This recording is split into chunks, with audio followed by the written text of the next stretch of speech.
and to the republic for which it stands, one nation, under God, indivisible, for all.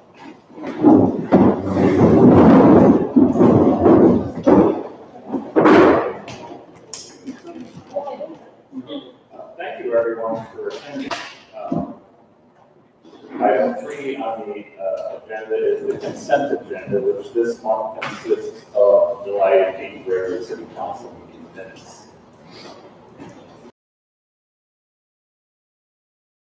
Motion and a second to approve the consent agenda. All those in favor say aye. Aye. Opposed, say no. We'll move to item 4.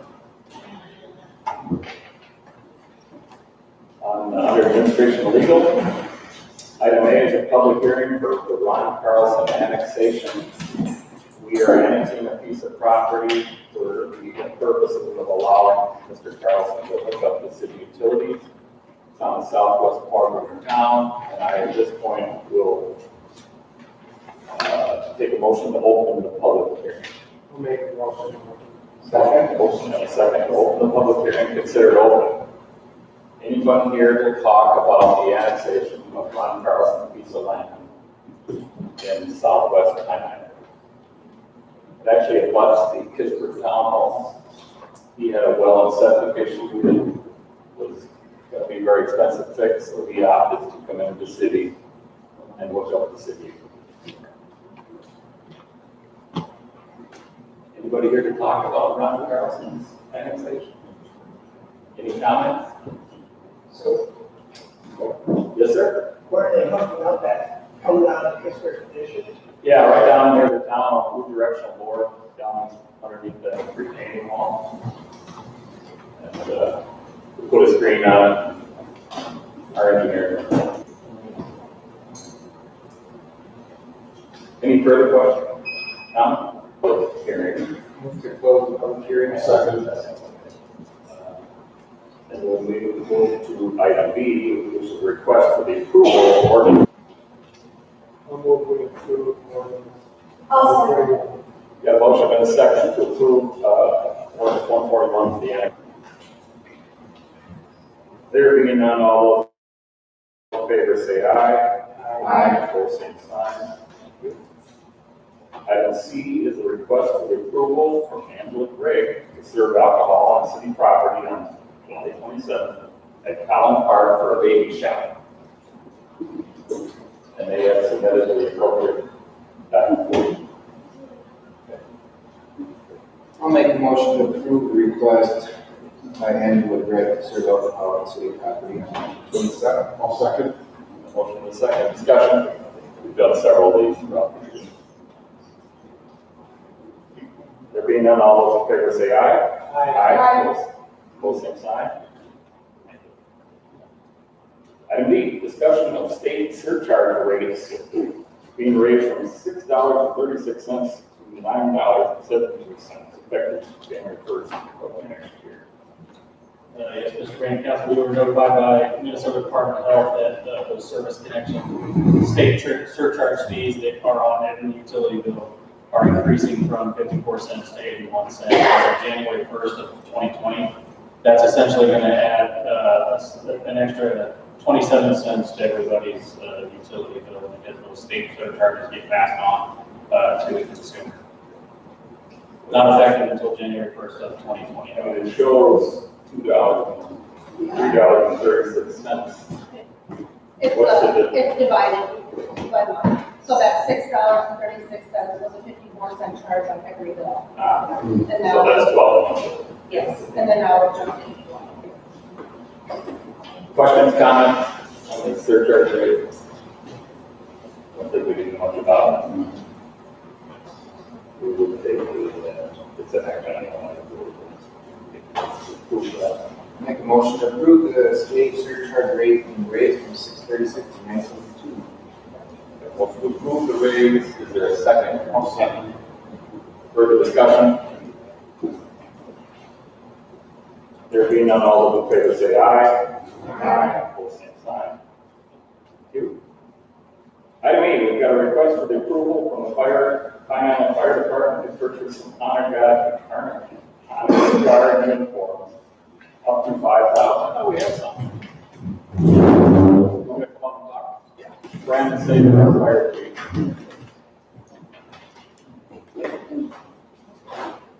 So we recently formed an honor guard. The uniforms we have are Class A uniforms right now, not that they don't have some like every but they're not what we use for honor guard promotion.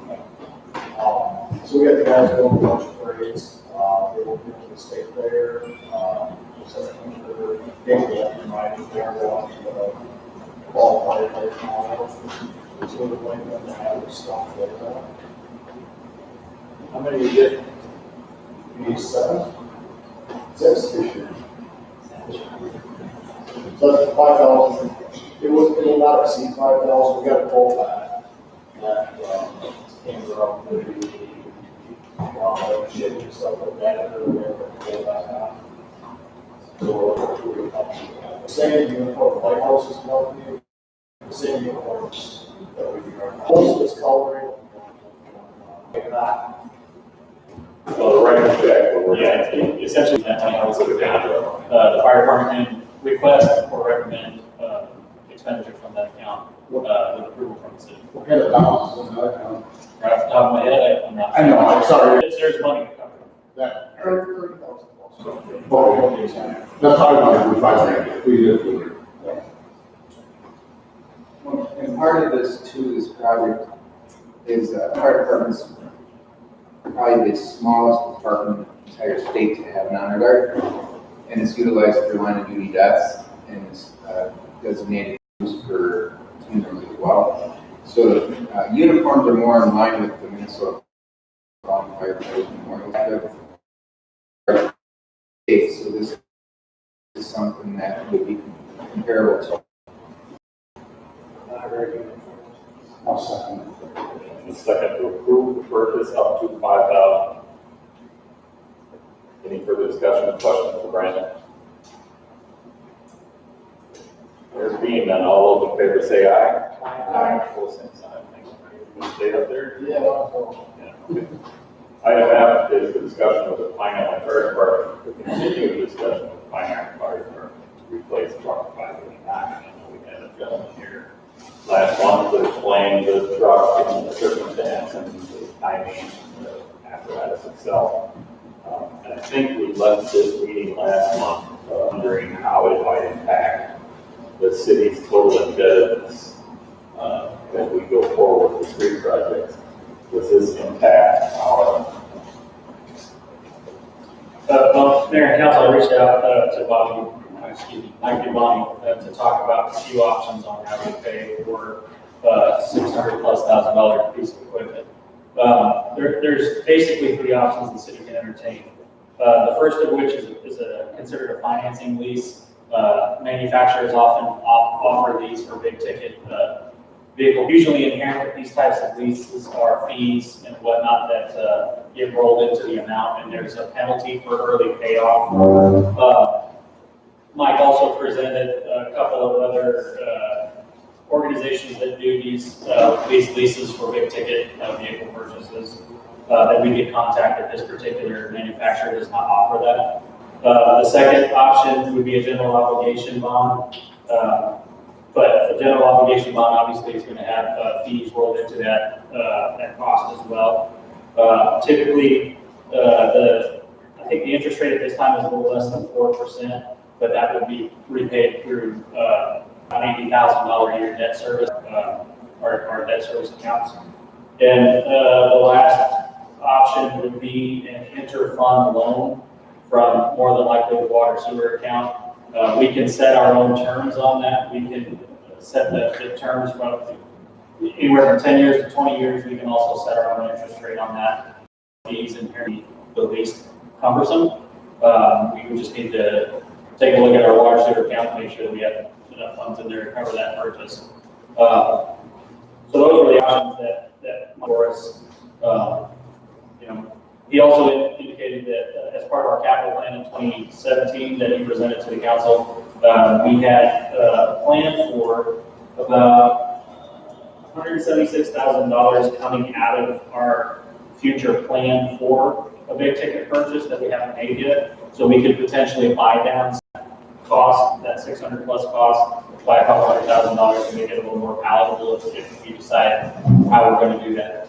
I might actually add also that if we do an interfund loan, the payback on that is through taxation as well. So we would raise our levy enough to cover whatever term we set for that interfund loan. It would be paid back through taxes. Brandon, the people you're working with to buy this truck, I apologize, I wasn't here last month. Have they presented to you any financing, leasing, the options? Yep, we had some of the stuff here last fall. Holiday. Basically, they'll be selling and buying. Or, I can't remember if it was about 4.5% of business interest rate or something. They had went through. David, what would happen if we needed something like that, water sewer fund, something big broke, I mean, how would we? Well, I mean, we clearly have a plan because we have other plans for the water sewer accounts as well. I think we've been kind of putting off water tower rehabilitation for several years now. The water sewer account is an enterprise fund account, so we collect a large amount of income from those two accounts, but that income is used to pay salaries and maintain the plant, keep it in working order. So as long as there's no huge big ticket items that we see on the horizon, we could probably balance that out and accommodate the fire truck with an interfund loan. But obviously we have to be cognizant of going down the road and having a big ticket item, unforeseen big ticket purchase or something along those lines. But I have to get with Mike to iron out all the details, but we believe it can be done through an interfund loan, but it's just a matter of what the council. So back to my comment on that it will be something that you account for. The interfund loan would be the lesser of the three impacts.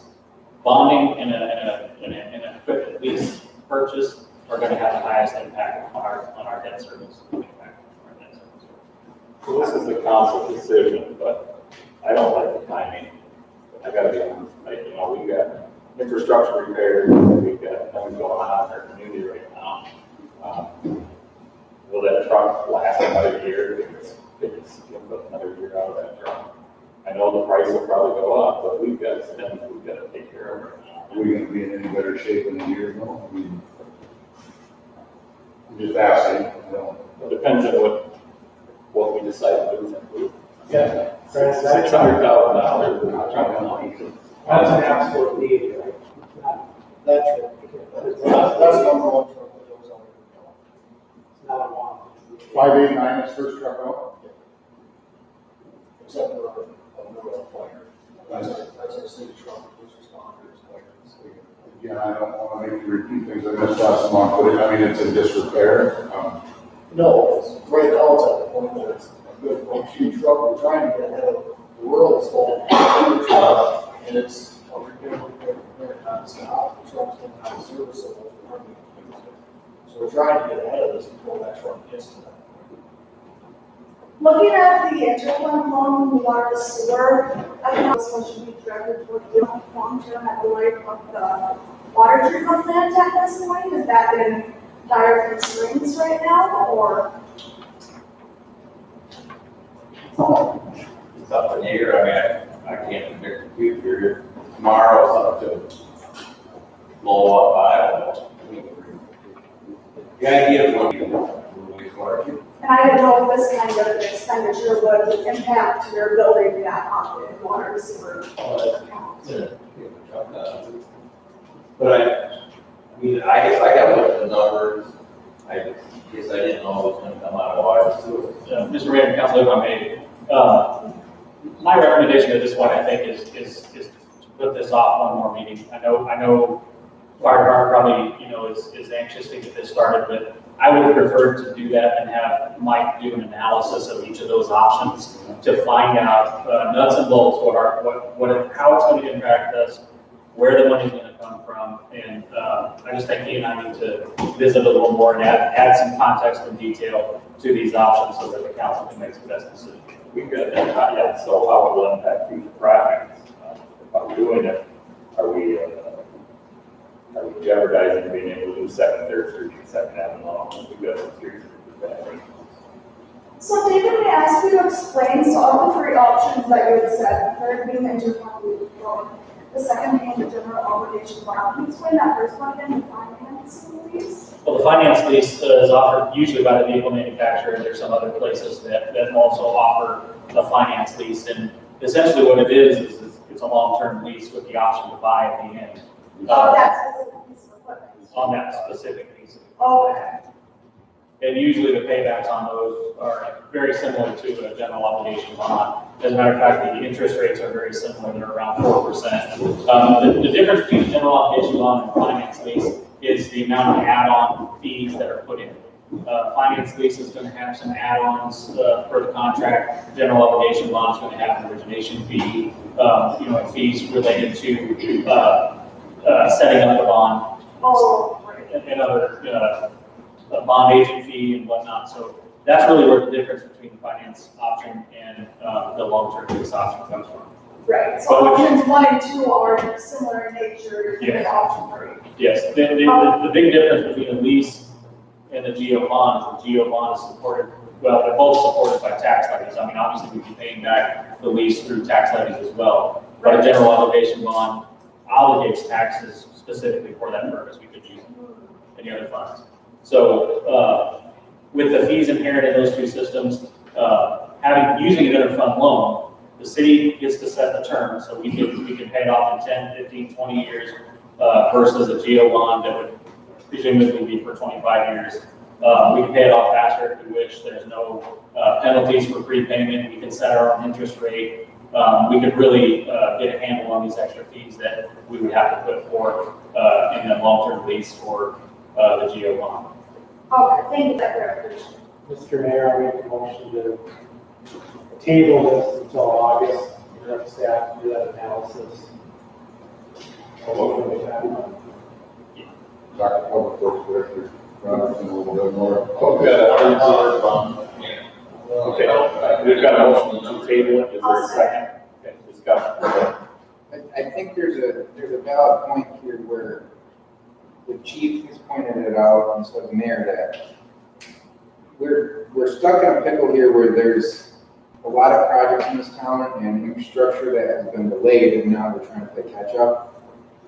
And, there's some risk where we put this project, we push it out a little bit, but we have to do our due diligence, but we're looking at the fact that too, we have to protect the community and make sure we're doing it right. But it's just a challenge that we're having to play catch up, because there's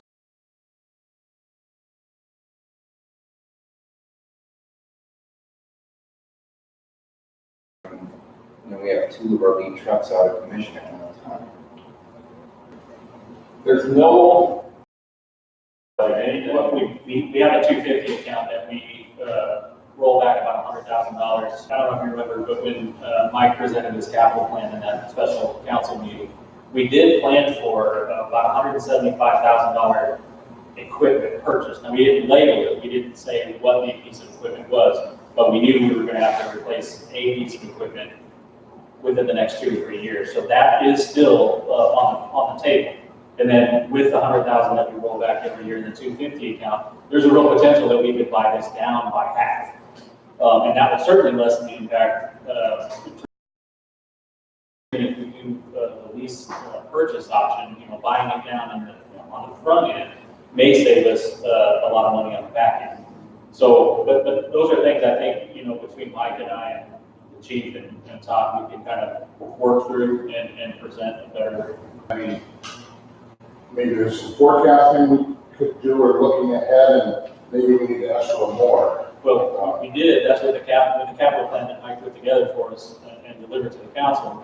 That was us forecasting. We just didn't anticipate this kind of purchase so soon. I mean, my understanding is it's just getting to the point now where we're losing more money in repair than we are if we just.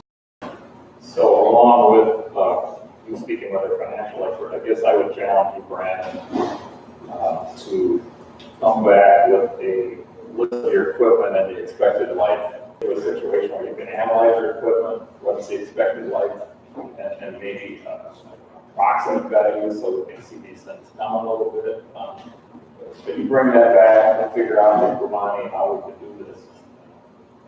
Bring it up next month. I agree, I think the inventory list would help us with this more perspective before making a decision on this for the commission. Did we vote on the table one day? Do we track repairs by unit number, expenses, Most of the time. repair expenses? And that's pretty common in fleet maintenance, you have to pull up a unit number and know what we've spent. I don't know, if you have that, that would be interesting to see. I can connect with you. The biggest one, I don't know if you mixed it up, because everyone, the ladder truck's the one that is always specified, but those are 100% up to city. All the other trucks are the operator, or association. So we don't provide as much exactly, especially when it's a small, ladder truck goes, $1,000. So, Yeah. This is no way to say we don't hire, and you maybe can help with that. Okay, we got a motion and a second, further discussion on this particular item. We're gonna table it to next one. All those in favor say aye. Aye. Opposed, same sign. Item 5 on the agenda is the planning commission. There was no planning meeting. Item 6 on the agenda, public works and engineering, and straight to the same day. We'll move to public input, item 7. We've got a discussion item here. Discuss the flood damage in the city involved. Looks like we got a good crowd here, and feel free to come on up and introduce yourself and let us know what you think.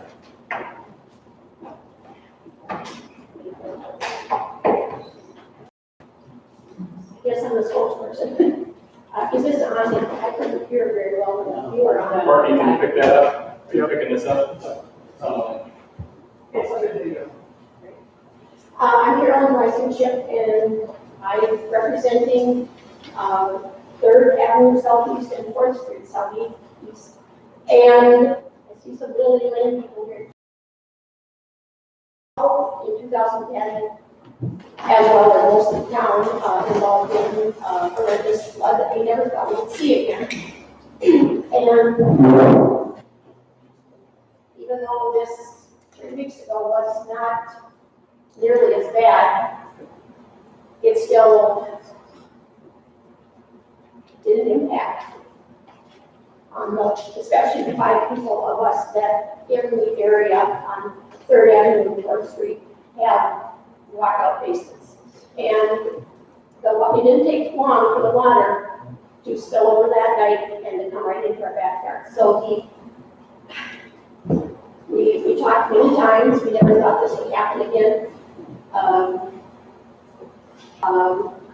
But it went to 2 feet, another person had almost 4 feet. I was the only one that had never built my basement after the flood of 2010. So I didn't see my furniture floating by like I did in 2010. But regardless, we still have to go through that same procedure again.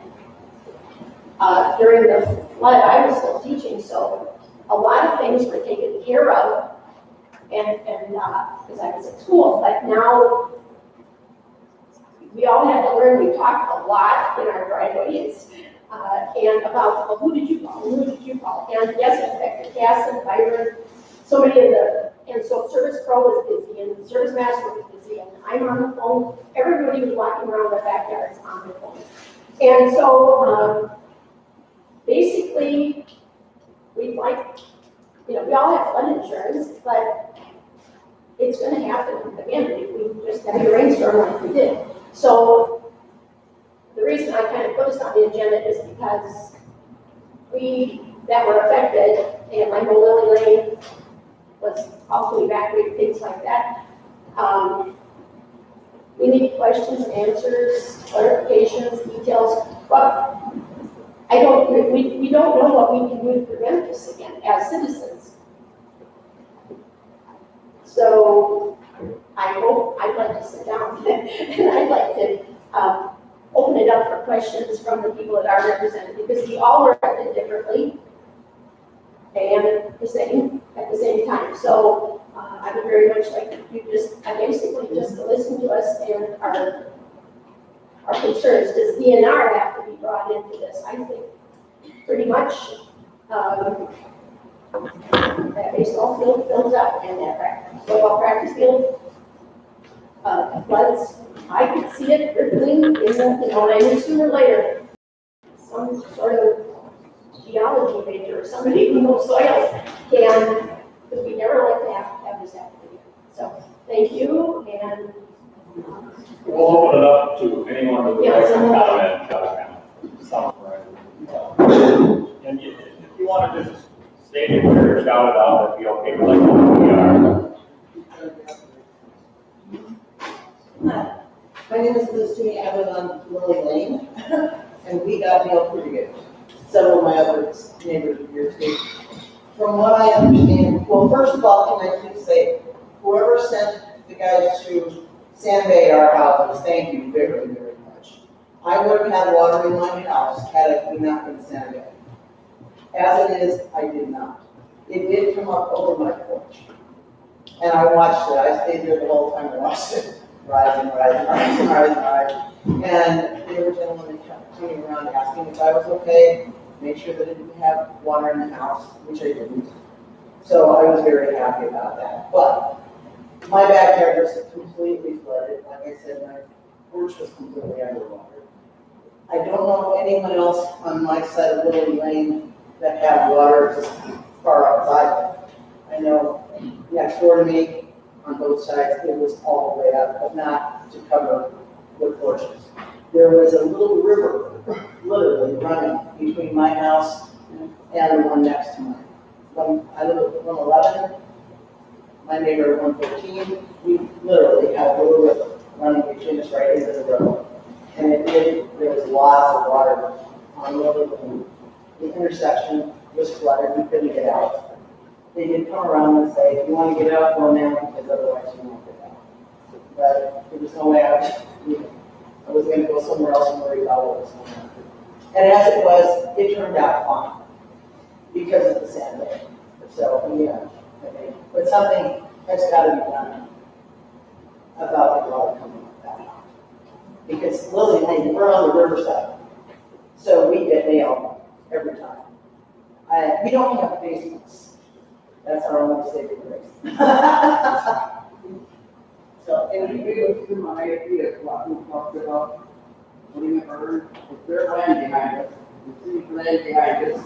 yeah. Just put a bird back there all the way. It's more land.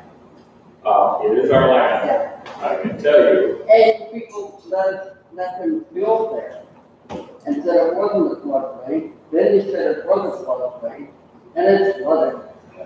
So maybe the city needs to take care of it. Well, if the city has the wherewithal to do that, I would think that's a good suggestion. But I can just say, I was a Rochester resident back in '78 when they had their flood. And it was a major flood, and they got a whole bunch of money from the federal government to do a flood control project. And what they do, Try to do that. yeah, what they do is they go off, let's say west, where all our water came from, they build these big reservoirs that catch this water before it gets to the river. We've got a new phenomenon going on in agriculture where it used to be people, the farmers would, they have natural wetlands on their farms. And that would take some of this water and mitigate some of that problem. But now we're filling those in Thailand, and all that's going right into the river. The river is silting. As you can see, Lake Summer, they're dredging it now. And so the river bottom is rising. And we talked with the, I can tell you, we talked with the DNR about the exact scenario. And here's what they'll say. We could displace some water on Lily Lane. Whose property will it impact? When you displace water in that type of scenario, unless you make a situation where you're mitigating it out west of the source of the problem, you're just going to flood somebody else's problem. The reason Fargo Moorhead is having a big trouble getting their flood control project right now is the people that are going to be impacted by this mitigation, they're saying, wait a minute, we've never flooded. Now you're going to flood our property. The DNR has to be involved. They're just not going to let you do anything on a riverbank without them having their hands on it. I would, if I could do it, if we could do do it as a city and go and build that berm, I think we do it tomorrow, but I don't think. Three on the river, from the water. Yeah, but you know, they don't even want to do that. They show deadfalls, you talk to me, you know, let's pull that deadfall out of the river. They don't want to do that. It's got a Wild River Act type situation where they don't interfere with the natural environment. So it's a very complex issue, and we're very sorry as a council and a city that this happened. We certainly would like to rectify it. But it isn't, it's a complex problem. It's not something that's gonna be, we could put up a berm and we've got that because the DNR has got opinions on that. So unfortunately, we're gonna deal with it. My question with this, and I think this is Blaine should brought up a good point. First of all, to me, there needs to be some system, maybe a better system of communication with the residents. I know there's a responsibility on homeowners and people to be aware of what's going on. But in this situation, there's neighbors to the west of us that were getting warnings at 2:30 in the morning that these floodwaters are coming. Fire department was out by 9:30, 10 o'clock. We weren't forewarned about this water. So we were out trying to help people in Lily Lane by, going door to door and trying to evacuate. So what I'm saying is, I feel like we need to have a better system of communication and warning people what's happening, what's coming. People, we got a call at 12:33 from the people in Mrs. Blanchard's neighborhood that water, this is almost 4 or 5 hours after Sandy was happening on Lily Lane. So the people, to me, weren't given a proper warning, the history of this water. We went door to door. So so I want to be able to try to change that in the future and say maybe we need to have like a protocol. Same with whether or not, I think like you said, Mayor, the pattern of this water is not going to change. It's going to keep coming up, and I think we're going to see more floods like this in the future when we have this these weather patterns. And being able to maybe have that discussion like Mr. Blanchard should pass. And just have some system in place, because like my personal sentiments on that is, when I saw what our chief and deputy chief were able to do and try to get that information out to the public, and we use social media and we share it with court orders. And I want to have a look at that, see if that's something that we can change. I appreciate Dave's thoughts on letting people know, but that's, people shouldn't get flooded. I think the bigger issue is what can we do to help the future of our community. We've got hundreds of thousands of dollars invested into schools and fields that are getting destroyed. Our golf course may not be there long term if it keeps getting flooded. Lumberyard, other businesses, private homeowners being affected every time. US 52 gets shut down. The problem is keeps flooding, keeps happening. It's not a city, but where can we go as a city? Is it county? Is it state? The DNR. Where can we go as a community to get help? There's a group called, and Mark Time is a member of it, it's called the Zumbro Valley Watershed District. And they are studying this situation right now. I would recommend all the involvement you are willing to. I think there's nothing wrong with calling legislators. I think we need to expose our problem space, and I think you brought up some great points. How do we get to a fix? We don't want to go through this. We never want to have it again, but it could. So now when we get there as a city, we've got to stand behind that Zumbro Valley watershed. We've got to get involved in it. Maybe even contribute to it. Maybe and get our congressmen aware of what's happening here. It's a tough problem, but once again, the DNR is going to have their finger in it. Just what it is. something that I don't know a lot about our flood control group, but Wayne, maybe you can help me. Is this something our flood control group should work on, focus on? There needs to be a group or a movement. I'm a believer in something. We need somewhere for this water to go besides downtown, besides Highway 52. I think that's going to be the long-term answer, but but I don't know the mechanism to lobby for it, or the funds, or You make a good point. I'm willing to help. You make a good point, Councilman, because when we could sit here and we can say coulda, woulda, shoulda. We have things in place where, where we have flood, or, river cleanup. We're spending money on that, or we're spending money on these flood monitors. And to me, a prime example where we're putting money into this and I'm not seeing the benefit of it is with this flood. The water's hit us and we're not prepared. And you try to do the best you can. You can't control Mother Nature. So that's why I'm glad the mayor, brought up the December watershed project, to see if this is something that we can look at and say, okay, what went right, what went wrong, and what can we do to try to rectify and correct things in the future? Because I think anyone in this room is going to agree, you can't sit there and you can't control these hundreds of thousands of gallons of water coming through town. And it's going to be hard. We got the ball fields on there, like Jason said, that we spent millions of dollars on. I don't think there's any one man can fix it. That's a great example. Let's just say somehow miraculously we got permission to do a great big dike along the school property to protect those ball diamonds and football fields and the homes on 3rd Avenue and 4th Street. What's that do to the golf course? I mean, it's just going to go the other way.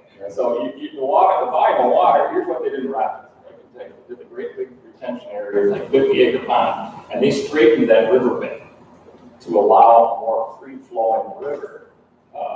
And they wrapped the banks, and it was a great project. Until this year, it might have been, I don't know if I've ever seen any flooding in Rochester since that year. So the issue is, okay, we could rectify maybe this. Now, one project I think is achievable is the one on 3rd Avenue and 4th Street. The problem with that is go over 4th Street.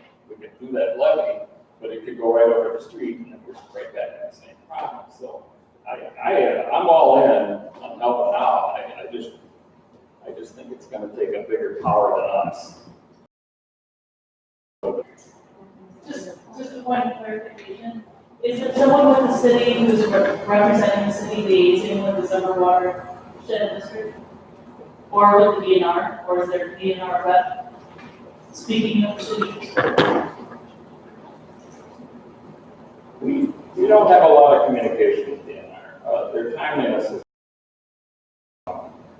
like to have more. We've got a civil defense director that monitors the river. I think that the Summer Valley Watershed District is a multi-community area. They're not focusing on Pine Island or Casson. They're focusing on that whole middle, north, and south fork of the zone. So I would think participation would be good. And with this latest result, I would think we should probably be more proactive. That might be an avenue to actually get something done on the flooding curve. It's something like that. If they've got stats, they can look at that whole area and then show what's happening. So it might be a good option. Could the council direct civil defense and or other staff to make that initial connection with the Summer Watershed District to get the ball rolling, make that connection, and then start the discussion? We could. Direct someone to make that contact? It might be more of us appointing maybe a committee or member or two to that, to go to meetings, learn what they can learn, bring information back, and how do we Just go as an open meeting, just set the audience. Yeah. Or even, they were welcome, probably. We put their leaders venture. We had another question. This may sound stupid, but you were talking about Rochester got some money to do some stuff after the last. Now, does that go to the city of Rochester, or does that go to the county? Federal. That- It was federal. No, I mean, where does the money go? It went to the city of Rochester. So Actually, you know what? It might have been the county. because our side of Lily Lake is in Homestead County. Sure. So could we get some of that money? Oh, that's 1978. I understand that, but I mean, Governor Walz was down here doing Oxbow and the whole 9 yards. And if they're going to apply for money for Homestead County, could any of that go towards something? Yeah, and we've been proactive in that process. Okay. We've got the feelers out in Whitney County and Homestead County for flood relief. If Tim Walls declares a disaster area, we would have the opportunity to try to tap into some of that. Okay. So, yeah, we're on top of that. Okay, good. Yeah, I guess I'm more interested in the long-term solution, so it's really going to move from now on. in the future. But like I said, Rochester is doing the rap and that thing. I mean, I was there during the 78 plan. The 79 and they made a lot of improvements since then. But even since the 2010 flood, which I was not here during that flood, but that's what I'm wondering is, did Olmsted County get the money or did Rochester get the money? And if Olmsted County got it, could some of it go towards doing something, perhaps in riprap along our side of the So it's all worth the tour, absolutely. Craig, you engineer, drainage funds, spillways. Right. Yeah, so I mean, I don't even know what kind of, you know what I mean, I don't even know what kind of money we're talking about. And we don't own land, you know what I mean, all kinds of hurdles, but, So the watershed that serves Pine Island is about 190 square miles. So, the most effective way to mitigate any sort of flood hazard is retention. If we're looking at, having any sort of impact, we're probably looking at 160 acres of pond that's 10 feet deep in order to hold that and keep flows. That's close to 2 million cubic yards of dirt to move. And that could be about a $10 to $15 million project to have an impact on Pine Island. Well, the mayor made a good point because you go west of here, and they're talking all the way back to the South Dakota border where farming has changed and you're having a lot of pasture and natural grass areas that have been converted in the field. And all the water's coming this way, it's trying to find whose land is gonna, because I can't think of any properties directly west of us that are gonna be willing to do that and give us farmland. It's a complicated issue, and it takes. it would have to be a multi-city or multi-jurisdictional project. It's a big deal, but the Rochester Flood Control Project, that's the best one I've ever seen. For how many years here? We're talking 40 years. It's really done its job. This year they got a little bit on, I think that out by Willow Creek, but honest to God, that flood control project solved the problem. But, you know, Rochester's 150,000 people, and I'm sure that. But it wasn't when they got the money. Oh, 75, you know. I mean, they had the clinic there, I'm sure there was a point made that the year emergency vehicles and all the things that went along, but that was a really good clinic. I'd love to get something like that done. And I think we just hammer away, maybe get involved in some of our watershed projects, talk to our congressmen, try to emphasize at this point that they potentially love to see a long-term solution. There's probably 10 towns in our area who would also love to see that.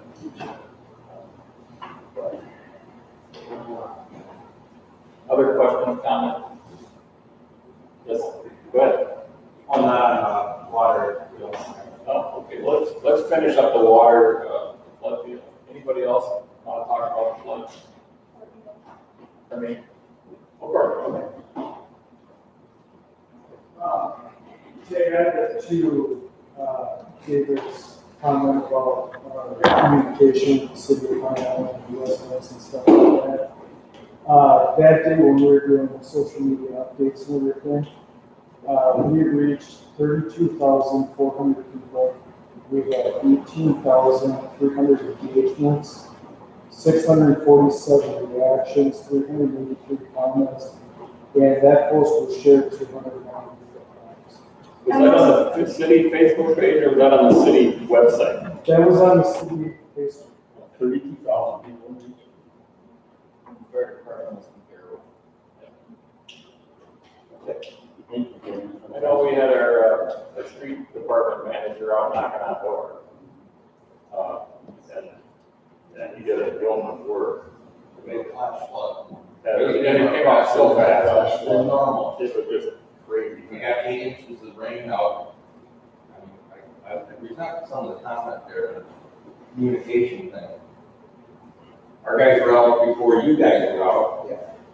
Knocking on the door. I don't know where you're targeting your comments to.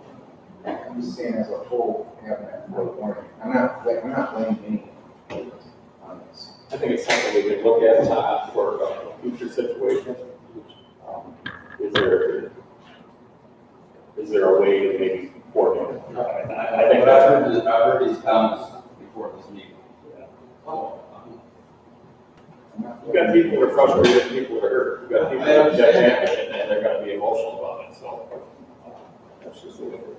Any other comments on this? So our ultimate question here going forward is how to prevent this sort of flood damage from happening in the future. And the answer to that question is to start the contact with the Zone Valley Watershed District, is that correct? So that it gives everyone here the answer on where to start to get that. Yes? Okay. Because I think it is helpful, thank you all for attending the meeting tonight. It's helpful to know that when you have a concern like this, where that concern or grievance needs to be addressed. And the city is in a tough situation right now where we can't necessarily do anything at this exact moment for this particular problem. So knowing what other cities we can team up with and who else we can go to get us on our team, the more synergy we can get, the better decision we get. I just want to say thank you, Kelly, you nailed it. Yes, we're frustrated, all of us. I know it can't be a quick fix, but it could easily rain again and it'll happen. And I don't know if my flood person, flood insurance would say again, you know, I mean, I don't know how many times you can use your flood insurance. We never thought we would have to use it 9 years later. So I think we'd feel a whole lot better if, yes, there's some people from the city working with the Zamora Valley watershed. That way, and we know it can't happen overnight, but something's got to, because the way you talked around it worked in Rochester too, and what you mentioned about a pond that's $10 million or whatever, I mean, it's got to be redirected, otherwise it's just going to keep happening again. So, thank you. It's got to be kept top of mind, and I think that's got to be it, and then to continue to engage the groups that we can. One quick comment, I just know how many people fired gas and got sued back, and I don't think that anybody in Highland has any over this time, so we need to see fixing that, because that was a big part of the 2010 problem that didn't happen. Yep.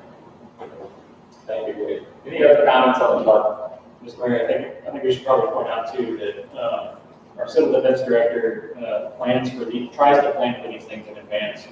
He had over 1,000 sandbags pre-made for this potential event. He was on the ball and had STS called out. I got that text message at 7:30 in the morning that he had STS coming out and sandbagging. So we try to get ahead of these things as best we can. Sometimes it's not possible when you have a flash flood event, 9 or 10 inches of rain out west. It's coming, we know it's coming. It's hard to get ahead of that beast. The second thing I probably should point out is back in 2010, when the flood happened, the big flood happened, the Goodhue County Emergency Management Office did a flood study. FEMA participated in that study. SEMA participated in that study. The DNR participated in that study. They identified properties that were most vulnerable. They lined out mitigation efforts to help the city of Pine Island so that we didn't have to get behind a flood like we did in 2010. One of the things they identified was flood control monitors. That was the primary thing that they identified for mitigation for the city of Pine Island. I just looked at that plan the other day. It's on the Goodhue County website if you'd like to see it. We were one of the only cities that completed our mitigation strategy far faster than other cities have. But the bottom line is, when they apportion state and federal funds to deal with these issues, the bigger the populations that more damage often get more of those funds. And so we're a small community and we don't have the widespread disaster that other communities have. And so sometimes those things fly under the radar. It's not anything intended, it's just how the money falls. But we do our best, and Wayne does a great job in keeping on top of these things. He communicates with other emergency coordinators out west. I know he frequently talks to the guy in Dodge Center, and around the Oxbow area, they're constantly communicating on the phone. And it's because of that communication that more properties weren't lost. Those sandbags were deployed early, and they were deployed fast. And if it weren't for that, some of you folks on Lily Lane would have seen a lot more damage than what we saw. So we're doing the best we can with the resources that we have and trying to limit the amount of damage that we sustain. But it's really, really hard when out west of us, there are issues. The titling in the fields is one of the main contributors. It's just like a funnel for that water. And I won't go as far as to say that it's unprecedented to get that amount of rain, but it surely is rare. I was told that having Highway 52 covered with water is a never before seen event. Okay, well, people told me that it doesn't happen. Rarely, if at all, it happened this time. And it was part and parcel of having so much rain in such a short amount of time. With the way things are, and the tiling of the field, it just funnels that all into Pine Island. And again, we are fortunate, some would say unfortunate, to have 3 branches of the Zumbro confluencing in our city. You know, that kind of exacerbates that problem. But you know, I'm with the council and you know, whatever solution we can come up with, I'm all for exploring that option. Whether it be liaising with Zumbro Watershed or getting with the Hickory County Emergency Management Coordinator, working with FEMA and SEMA to try to see what we can do to further mitigate this issue. But the reality is, I don't know that we're going to be able to fully mitigate flood. Water is water. It's going to go where it's going to go. You can erect all the berms you want. It's going to find a way to get in, and that's unfortunate. But we'll do the best we can as a government and try to bring some relief any way we can. And we're very sorry that this happened. And you know, we're doing our best to try to mitigate it. Anybody else with flood conversation? Okay, we'll move to other public input.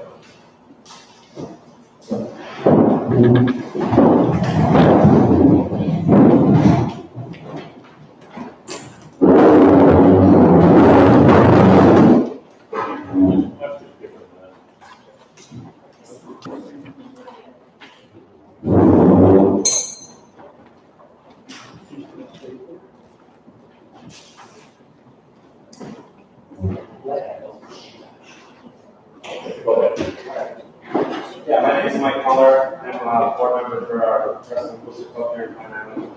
I'm a resident of Northern Control. Many of you guys probably know Greg. Every year he's generous enough to give up an acre of his land for sweet corn for our Wrestling Booster Club fundraiser. And so started tax, so we're only like 3-4 weeks out. 5. So we were wondering if we could, We've done in the past, where we asked if we can, that parking lot area, either do a room from it, maybe a fourth of it down, is that doable? What day and how long? That's estimated. yeah, we're looking at like 3 different weekends, depending on when the corn's done. Friday night, Saturday thing is not intrusive to any meal party. Well, we do have the best one down there on Friday and Saturday. I'm not good. That's Farmer. That's the Dollar General.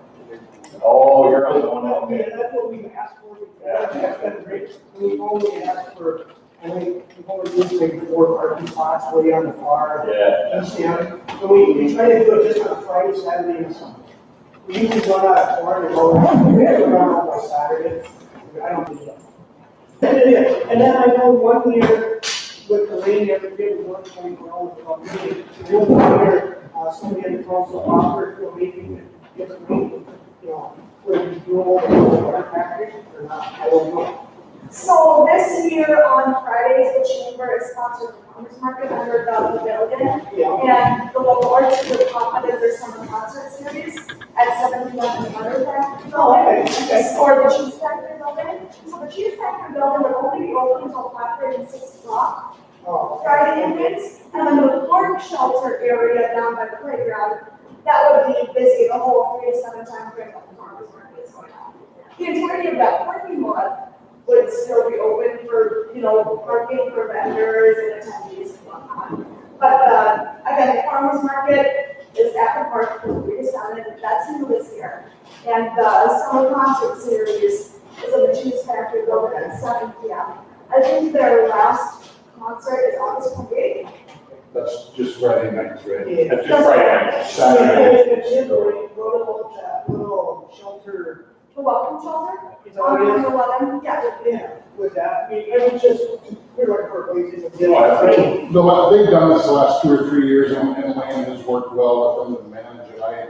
I'm just and I don't know what we need, but I think we could direct somebody from the Wrestling Booster Club to work with Wayne. I mean, Wayne knows the schedule of what's going on, to schedule their group based on weather, what I mean. It's worked really good. Oh, yeah. Before, we were just kind of bringing it to your attention that Kim went first, asking for permission. And we can potentially collaborate too, to come get the rest of the produce done first. Yeah, no, absolutely. We do it a one time, or one short little period, and we have a big following of people that come at the farm, they have to come buy it. It's a free will donation, 100% of the proceeds for the club. The wrestlers both have the coins. Yeah, we've done it before, it's a good concept. They're not banging on our businesses. So if you're comfortable, and Wayne needs more on his plate. Well, But if you're comfortable working with Wayne. I think, was it last year, I actually, met David, I got the cones or something. I set it up myself. Yeah, Wayne's got the schedule of what's happening down there. So if you want to talk to him. I don't know, on vacation or something. Your location. It wasn't that big a deal, but. It is a big deal, it's just, we don't want We want to communicate. inconvenience you or dilute your effect. Yeah. I would just work with Wayne. Okay, and so I may be gone on vacation, so that's why I wanted Mike to come along, and he'll be in charge, so then we're gonna share some phone numbers. Sure. Contact. Okay. You can't die with the red thing like this. You can't die. Well, Vacation. one of my wife was. Who approved that?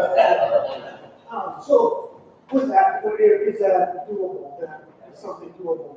We need action. Yeah, we can. I'll move to approve the use of city space for their fundraiser. And it don't necessarily have, it can be anywhere in the city, we just like the corridor. That's what we just said. Yeah, whatever works best for the group in conjunction with our existing events that are scheduled. If you need a roof and we can provide a roof on Saturday, I think we should try to do that. Second. Got a motion and a second, discussion. There being none, all those in favor say aye. Aye. There being none, we'll move to legal. Mayor Council, I have nothing to report, other than I apologize for being late, and I want to say this not to be a smart aleck, but maybe to make a point. So we got an inch and a half of rain, from 5 to 5:30 in big city. The roads were all frozen because of flooding, and so I wasn't able to get out of town. So hopefully that water is not following. Downtown Minneapolis apparently cannot handle an inch and a half in 30 minutes. So I apologize for having no, I have nothing to report. Move to claims. Make the motion to approve claims. Also approve claims, or second. Discussion. Thank you. Department reports, Rachel, what do you got? Hi, I'm Rachel Burke, for those of you that don't know me, I'm the library director. And basically, I just have two main things I want to highlight. One is a couple of concerts we have coming up. The first one is on Thursday. It's going to be at 7 o'clock here in this room right we're standing in now. It is a Celtic musician. Her name is Laura, what's her last name? Laura McKenzie, and this is all possible through legacy funding. She's going to be bringing, so I think that's going to be really, really fun and interesting. the 6th of August. And she's a singer-songwriter, and she features Minnesota's untold people stories. So from what I understand, all of her stories are about unusual people in Minnesota history. So I encourage all of that. That's going to be at the Old Pine Theater, and it's on the 6th at 7 o'clock. Program that goes through August 2nd. We've had a lot of engagement with that this year. Just today, we had the Panther Cubbies and Panther Pals come to the library for story time, and we had 90 kids. Which was very entertaining for Heidi and I to deal with. But I think it's really good to have them see us, not just a quiet place, but they're outside and we're thinking on now. You can donate books to us at the library. We are putting that off at the end of July. The next opportunity will be December. So thanks for your time, and we'll see us in our library once we know. Oh, and thank you, Wade. I've got flyers for our concerts, and when I printed them, I realized that my dates were wrong. So I've got arrows, but yeah. Could you do any better for somebody to hand out flyers? I know.